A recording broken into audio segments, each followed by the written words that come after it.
Nessa formação vegetal encontramos espécies xerófilas, cactáceas, caducifólias e que desenvolveram mecanismos de redução da perda de água, como é o caso da carnaubeira, que tem as suas folhas cobertas por cera para reduzir a transpiração, ou ainda de várias outras espécies que transformam parte de suas folhas em espinhos para reduzir a perda de água.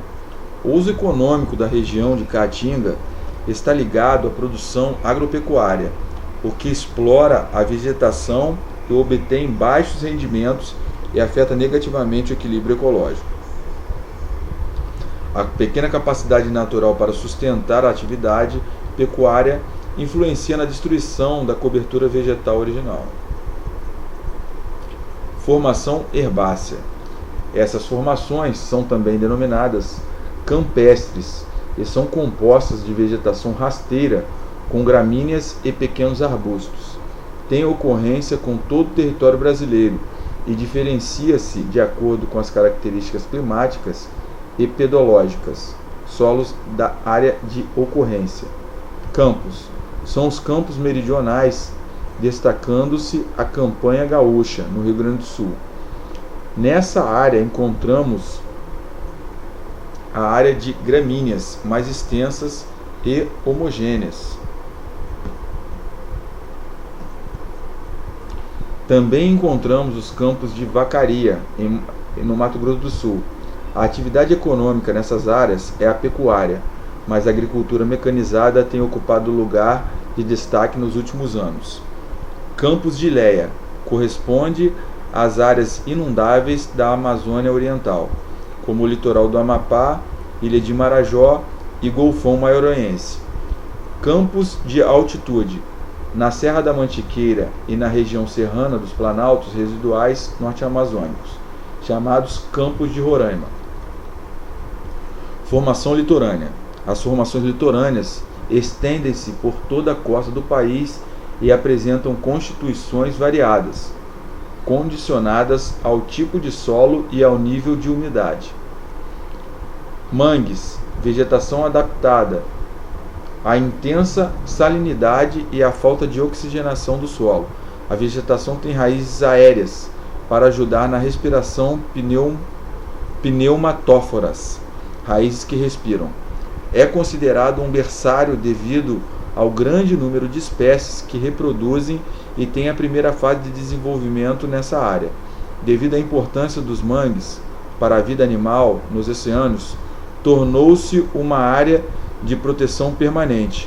A exploração do mangue é proibida, mas nessa região se desenvolve atividades econômicas como a extração do caranguejo dos mangues. Restingas misturam espécies herbáceas, arbustivas e arbóreas, como a aroeira de praia e o cajueiro, favorecendo a formação de dunas. Dunas. A vegetação de duna é rasteira e tem raízes profundas e grande extensão horizontal, formando verdadeiros cordões vegetais. É importante na fixação das dunas. Sem essa vegetação, as dunas ficam suscetíveis à ação do vento. Praia. São comuns as espécies halófilas, plantas adaptadas a ambientes salinizados, que proliferam em ambientes ricos em sal, como a salsa de praia e o jundu. Vegetação arbóreo-arbustiva do litoral paulista. Dinâmica da crosta terrestre. Estudo do relevo.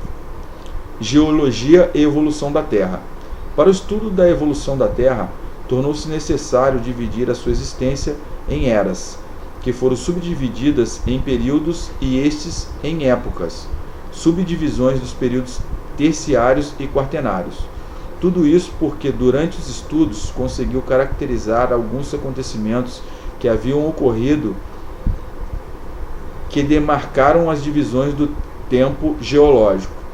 Com a formação do continente ancestral Pangeia, a intensa atividade vulcânica e dos constantes movimentos tectônicos formou-se os terrenos mais antigos. os escudos cristalinos com rochas magmáticas e metamórficas. Essa formação inicial foi fragmentada e iniciou o processo de formação dos continentes. Deriva continental. No final do período Triássico, começou a ruptura do Pangeia. No hemisfério norte definiu-se a Laurásia e no sul a Gondwana. No Cretáceo, a América do Sul começou a se separar da África, originando o Atlântico.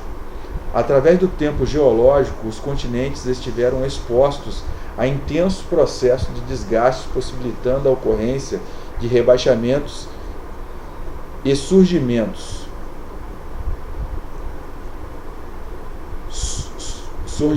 ou segmentos. Suas formas atuais são resultado da modelagem exercida pela ação dos agentes externos ou agentes erosivos, chuva, vento, rios, neve, etc., atuando durante milhões de anos sobre as formas definidas pelos agentes internos: tectonismo, vulcanismo e os abalos sísmicos. A intensa atividade do manto magma é capaz de romper e deslocar as placas da crosta a uma velocidade de 1 centímetro ao ano, lenta demais para a nossa percepção, tanto que os atuais continentes começaram a ser definidos nos últimos 200 milhões de anos, a partir da fragmentação da massa continental. Nas margens das placas tectônicas, forma-se uma área de constante expansão, levando os continentes a se afastar, atropelar outras placas, permitindo uma constante renovação dos assoalhos oceânicos. O Oceano Atlântico se expande a partir da dorsal mesoatlântica, margem construtiva. As regiões banhadas por ele possuem atividade sísmica e vulcânica baixa. No Oceano Pacífico, as margens das placas pressionadas a oeste da América e a leste da Ásia configura uma faixa de grande instabilidade, ou cinturão de fogo circumpacífico, margem destrutiva, com fossas submarinas, ilhas vulcânicas e intensa atividade tectônica, sismos e vulcanismo.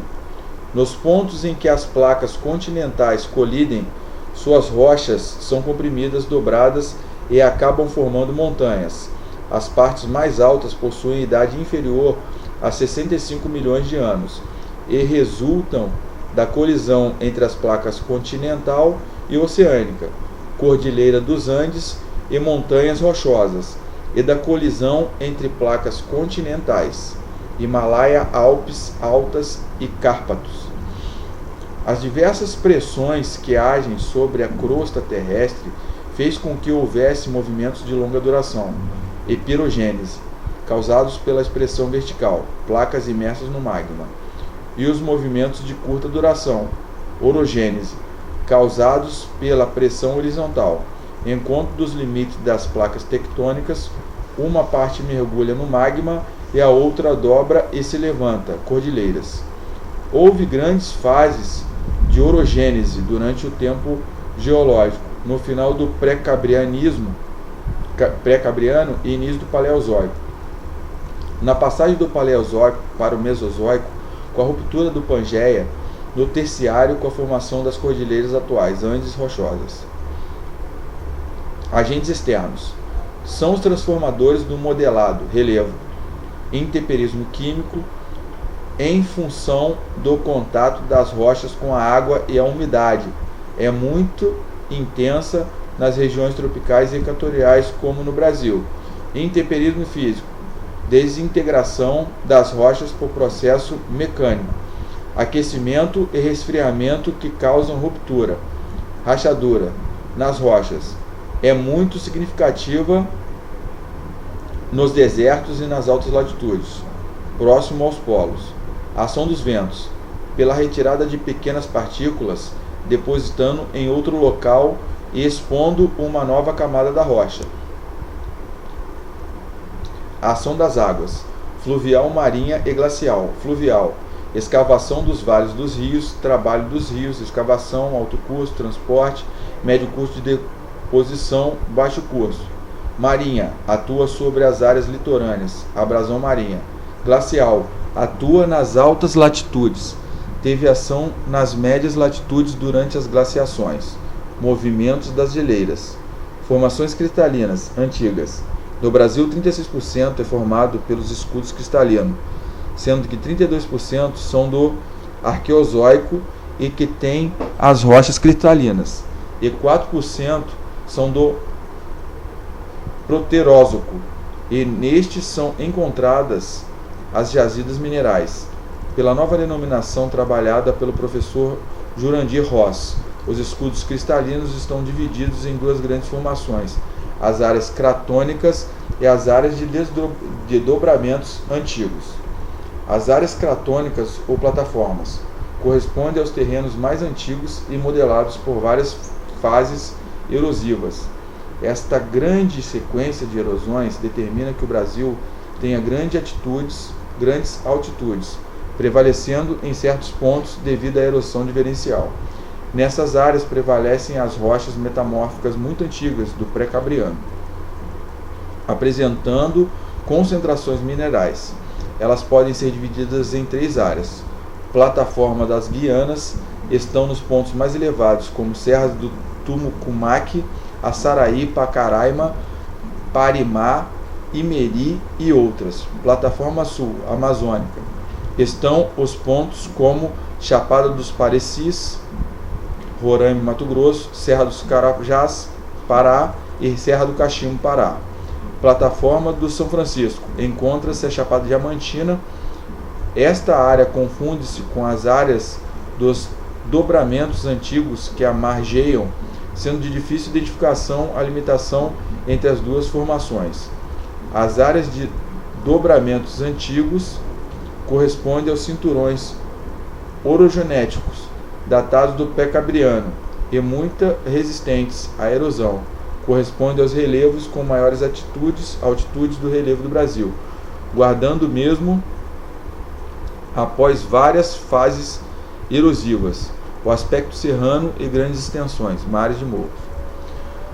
Pode ser dividida em três grupos: cinturões orogenético do Atlântico, seu relevo é sustentado por rochas de quartzito de difícil erosão, estende-se da região oriental do Nordeste até o Sudeste do Rio Grande do Sul. Ocorrem acidentes como a Serra do Espinhaço, do Mar e da Mantiqueira. Cinturão orogenético de Brasília, estende-se do sul do Tocantins até o sudeste de Minas Gerais. Após várias fases erosivas, desenvolveu relevo de serras estreitas e alongadas associadas às chapadas de todos os planos e altos. Destaca-se as serras da Canastra e Negra, em Minas Gerais, as de Caldas Novas, da Mesa, Dourada e do Boqueirão, e ainda algumas chapadas como a de Brasília, dos Veadeiros e de Cristalina, em Goiás. Cinturão orogenético Paraguai-Araguaia, estende-se do norte de Goiás e Tocantins até o Mato Grosso, na região de Cuiabá, reaparecendo na extremidade sul do Pantanal, na Serra da Bodoquena. A oeste de Cuiabá encontra-se a província serrana de Mato Grosso. São serras geradas por dobramentos antigos e estão parcialmente conservadas. Acidentes importantes: Serra do Imeri, Amazonas, Pico da Neblina, 3.014 metros, e Pico 31 de Março, 2.992 metros. Serra do Carapajó, Minas Gerais, Pico da Bandeira, 2.890 metros. Serra da Mantiqueira, Minas Gerais, Rio de Janeiro e São Paulo, Pico das Agulhas Negras, 2.787 metros. Serra das Guianas, Roraima, Pico Roraima, 2.772 metros. Chapada Diamantina, Bahia, Pico das Almas, 1.850 metros. Serra do Mar, Rio de Janeiro, São Paulo, Paraná e Santa Catarina, Morro da Igreja, 1.888 metros.